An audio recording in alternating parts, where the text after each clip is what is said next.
Good morning students. Welcome back to our channel.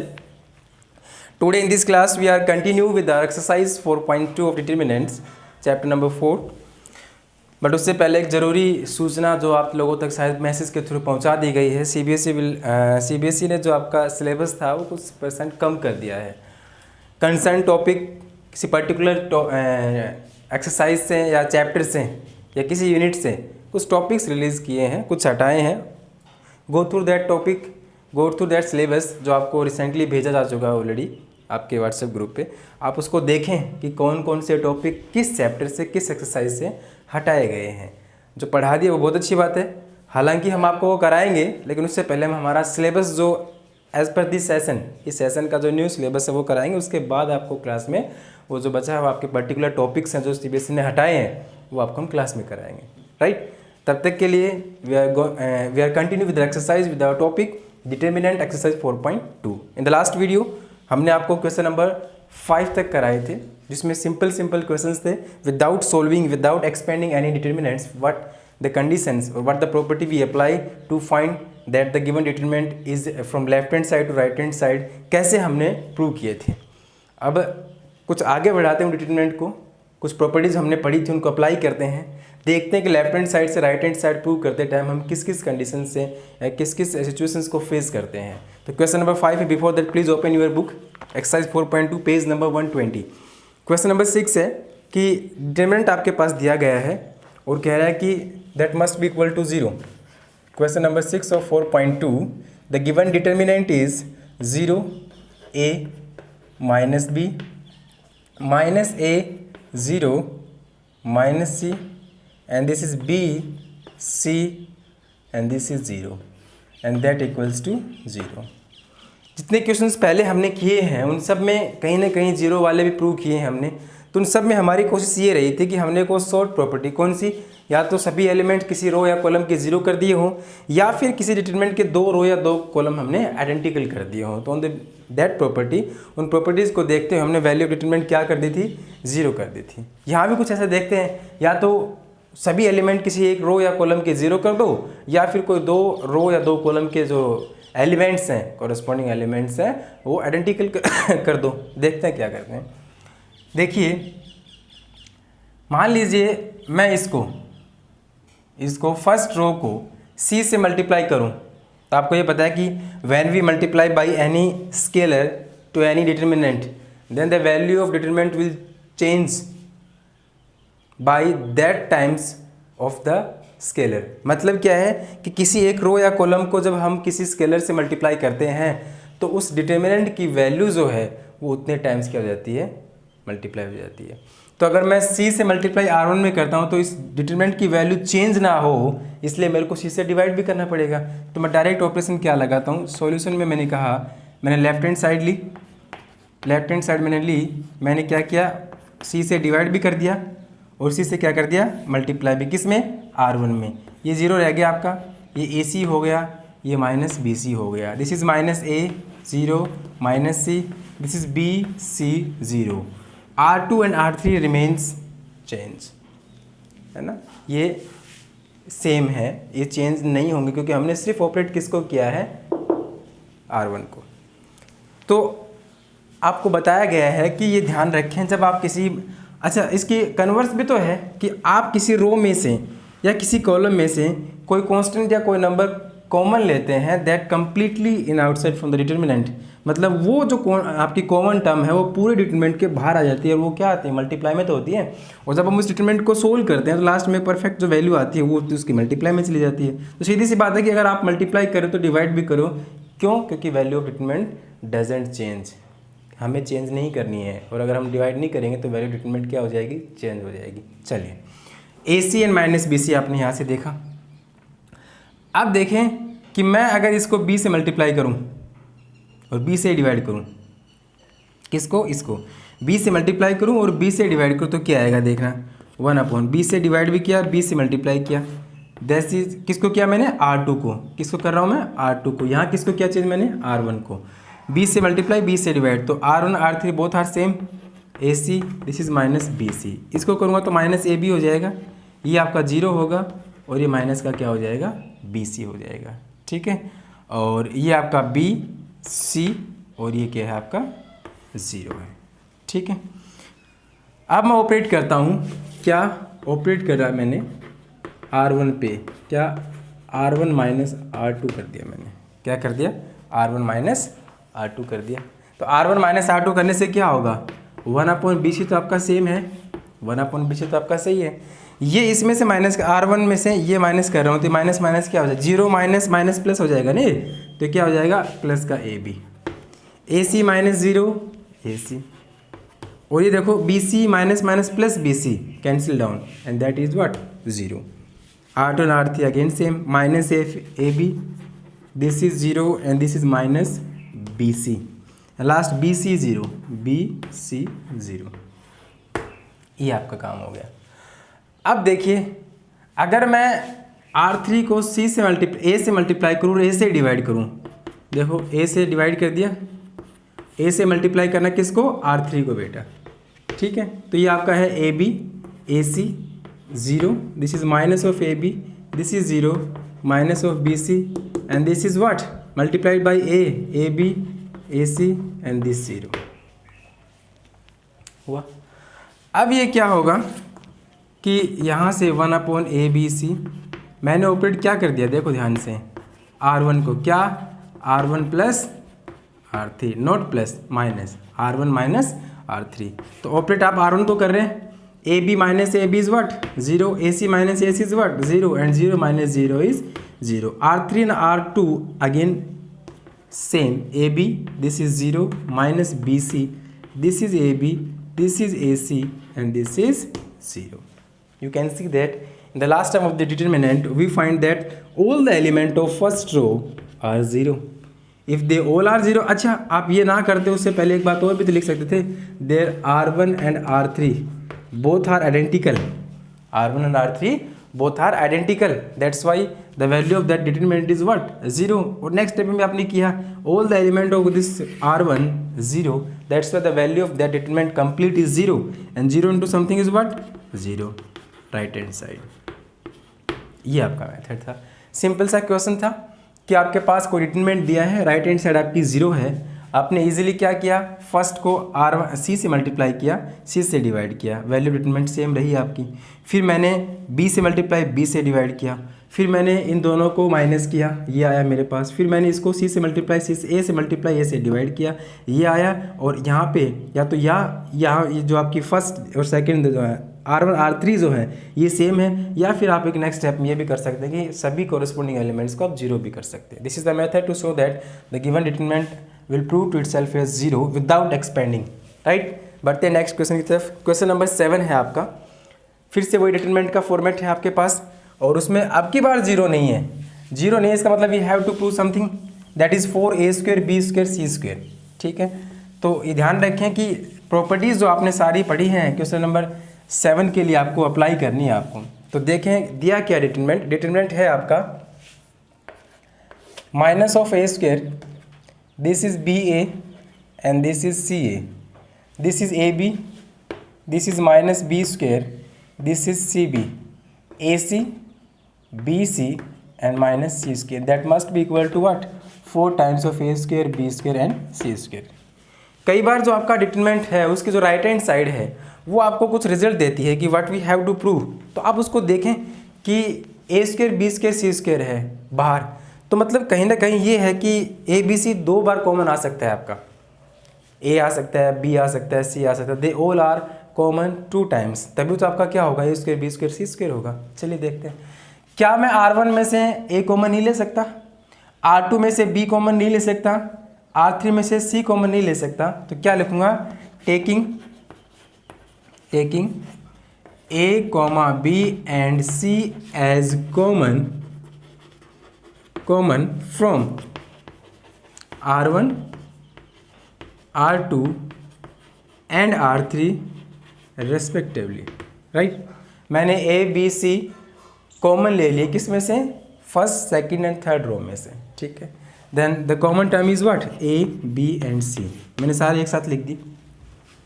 यहाँ से आपने a कॉमन लिया तो यहाँ क्या बचेगा बेटा R1 में minus of a, this is b, this is C. यहाँ से आपने बी कॉमन लिया है, A minus of B and this is C. C यहाँ से कॉमन लिया आपने A, this is B and this is minus C, right. अब क्या करेंगे सर, सिंपल सी बात है, फिर से आप देखिए C1 में ए कॉमन है, C2 में बी कॉमन है और C3 में सी कॉमन है। अगेन अप्लाई द ऑपरेशन, क्या, taking a comma b and c as common from C1, C2 and C3 respectively. मैंने क्या किया, फिर से C1, C2, C3 column first, column second, column third में से ए बी सी फिर से मैंने कॉमन लिए, तो कॉमन लेऊंगा तो फिर से टर्म्स बाहर आएंगे। ए बी सी ऑलरेडी आपके पास था, ए बी सी आपने फिर से कॉमन लिया, रिमेनिंग टर्म्स आर -1 1, देखिए ध्यान से, -1 1, ये आपका 1 -1 1, 1 -1 1 and this is 1 1 -1 1 1 -1। That complete change to itself a b c into a b c what, a square b square c square. देखो यहाँ मैं एक ऑपरेशन लगा रहा हूँ, क्या लगा रहा हूँ ऑपरेशन, मैंने R1 पे लगा दी, क्या, R1 + R2, क्या क्या मैंने R1 + R2, तो देखो -1 + 1 क्या हो जाएगा बेटा, 0, 1 - 1 ये भी 0 and 1 + 1 is 2 and they are same, 1 - 1 1 and this is 1 1 -1। अगर मैं इसको थोड़ा सा एक्सपेंड कर दूँ, देखिए लास्ट स्टेप में इसके अलाउंग, किसके, R1 के अलाउंग, तो 2 का ओनली एलिमेंट बचता है आपका, ठीक है, 1 -1 + 1, तो 2 × 2 आएगा, क्या आएगा, 2 × 2 and that is what 4, then 4 times of a square b square c square and this is our right hand side, ठीक है।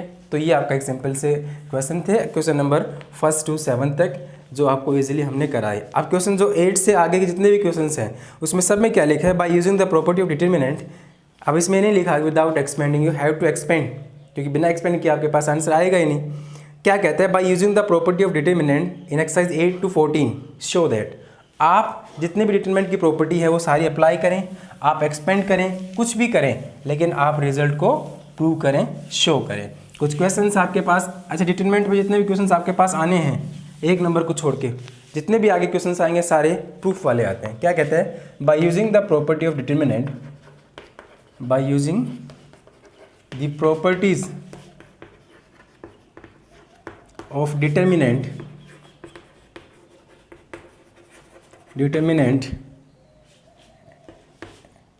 in exercise and in question from 8 to 14 solve और prove, आपको प्रूव करना है कुछ, ठीक है। तो 8 क्वेश्चन के 2 पार्ट हैं, क्वेश्चन नंबर जो 8 है उसका फर्स्ट पार्ट मैं आपको करवा रहा हूँ, और वो क्या है, फर्स्ट आप खुद करें, सेकंड करवा रहा हूँ मैं, पहले आप सेकंड देखें उसके बाद फर्स्ट अपने आप समझ में आ जाएगा। 1 1 1, this is a b c and this is a cube b cube c cube and that must be equal to a minus b, b minus c, c minus a and a plus b plus c। ये question है बेटा आपका, prove आपको करना है। जो right hand side आपकी दी गई है, लेफ्ट हैंड साइड आपके पास डिटरमिनेंट है, we have to use all the properties of the determinant, right. अब ये देखिए कि आपके पास इस तरह के डिटरमिनेंट में, बहुत सारे डिटरमिनेंट में किसी एक रो या किसी एक कॉलम के सारे एलिमेंट आपको 0 मिलेंगे। तो बोले सर सारे एलिमेंट अगर 1 1 है, सॉरी 1 1 है, तो मैं इनको 0 तो बना सकता हूँ, कैसे, C1 में C2 को माइनस कर दूंगा 0 हो जाएगा, C2 में C3 को माइनस कर दूंगा 0 हो जाएगा, और मैं फिर उसको एक्सपेंड कर दूंगा, आंसर भी आ जाएगा।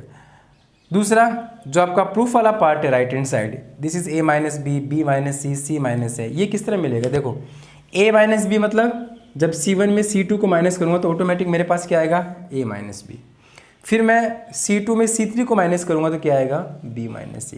तो कहीं ना कहीं जो आपका राइट हैंड साइड है, जो राइट हैंड साइड पार्ट है जो आपको प्रूव करना होता है, अगर आप उसको ध्यान से देखें तो क्वेश्चन की जो स्टेप है इस डिटरमिनेंट की सोल्व करने की, वो कहीं ना कहीं दिमाग में आ जाती है, और 1-2 स्टेप अगर क्वेश्चन आपने स्टार्ट कर लिया उसके बाद आराम से डिटरमिनेंट को आप सोल्व कर पाएंगे। देखिए सॉल्यूशन ये कहता है कि जो मेरी फर्स्ट ऑपरेशन है वो ये है सर, ऑपरेट व्हाट, C1, क्या, C1 minus C2 and operate again C2 that is C2 minus C3।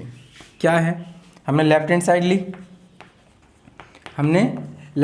Lee, operate किसको किया, C1 को और किसको, C2 को। C1 में C2 को माइनस किया और C2 में C3 को माइनस किया। देखिए 1 - 1 0, this is what a minus B and this is a³ minus b³।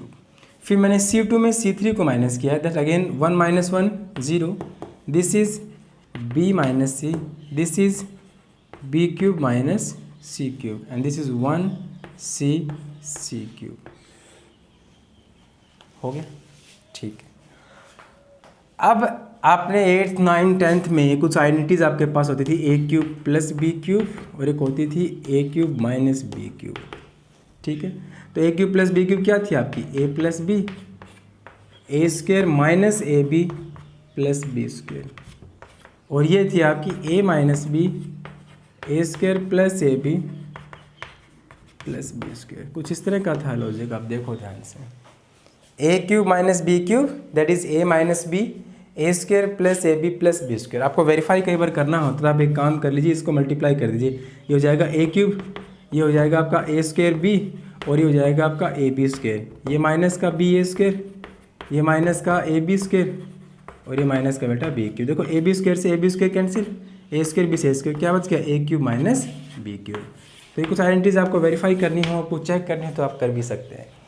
तो अब जो नेक्स्ट स्टेप आपकी आएगी, नेक्स्ट स्टेप पे आपके पास उसमें क्या है 0 a माइनस b, इसको मैं क्या कर रहा हूँ, एक्सपेंड कर रहा हूँ। ये हमारी एक आइडेंटिटी है, that is a minus b and a² plus ab plus b²।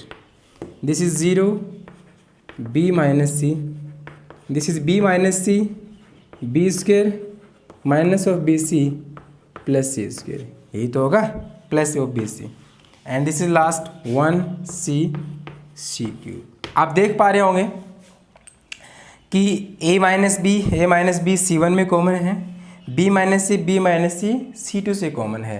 तो मेरी नेक्स्ट स्टेप क्या होगी, टेकिंग क्या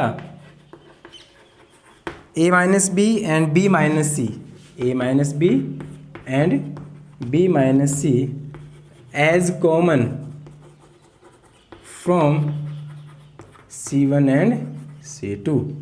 C1 और C2 में से मैंने क्या किया, a minus b b minus से मैंने क्या लिया, कॉमन लिया। तो कॉमन लेने वाले टर्म हम बाहर लिखेंगे, a माइनस बी और b माइनस सी। तो a माइनस बी यहाँ से आपने लिया तो 0 है, इसमें से कुछ भी कॉमन लो 0 रहना है। यहाँ से गया तो ये 1 बचा और नीचे वाले में ये बच गया 0 1 और नीचे बच गया a² plus ab plus b², right.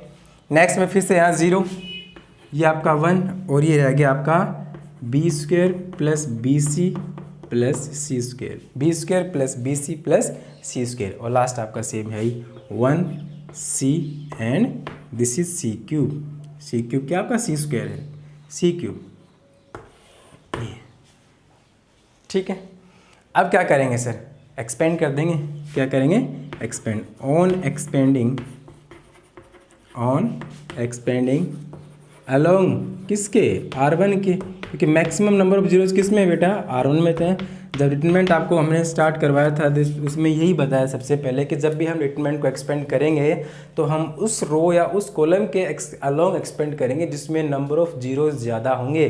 तो यहाँ आप देखेंगे सिर्फ R1 में 2 जीरोज हैं, तो मैं उसके अलोंग उसको एक्सपेंड कर सकता हूँ। देखिए ऑन एक्सपेंडिंग अलोंग R1, बाहर जो आपका मेट है वो तो बाहर रहना है, a minus B and b minus c. Last में जो आपका है ये दोनों कोई मतलब नहीं है, दिस इज़ 1 रो कॉलम, ये आपका 1 1, ये आपका a² plus ab plus b² और ये आपका b² plus bc plus c²। ठीक है, एक्सपेंड करें, करो sir, a minus b minus C.